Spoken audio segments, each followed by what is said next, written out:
Have you guys heard of Maddie Russo? Well, I had heard about her story several months ago. I don't know how long ago this actually happened, but she was one of these people that would get online and say that they had like some incurable disease.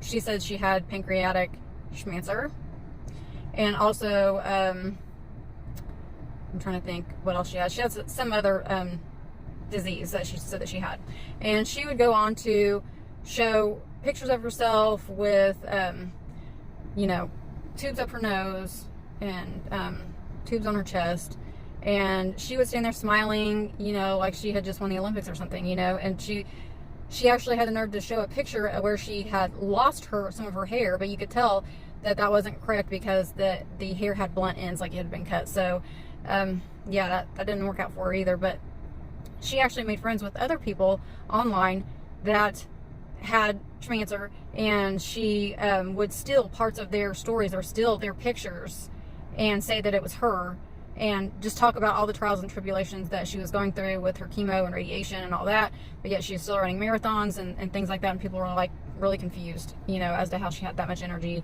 to do these things. And it was because she didn't have schmancer, and she was lies, lots of lies.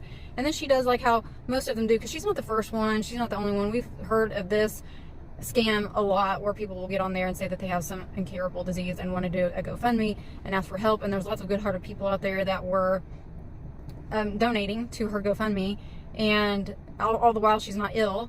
And of course eventually they all get found out, they all get in trouble. You know, I think you can be arrested for fraud when it comes to these things.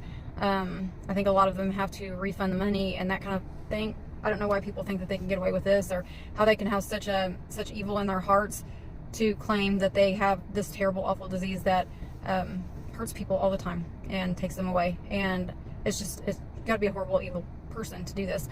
But I wanted to come on here to say that they have now slapped a label onto these people that go online and talk about how they have these incurable diseases, and they do the GoFundMes, and they do all of the pictures and photos and all this stuff.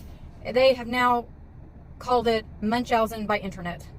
That's right. That's what caught my attention at the very beginning of her video that I was watching, was because I knew the story, but I did not know that they now have a label to put on this. This is Munchausen by internet, which is exactly what it sounds like it would be. Just where you get online and you claim to have these things for attention and sympathy and money. So we now are calling it this. I'm waiting for it to be called some kind of mental disorder, to where they still get some kind of sympathy or empathy, because they're going to make this into some kind of mental disorder. Mark my words, it'll happen. Love you guys, bye.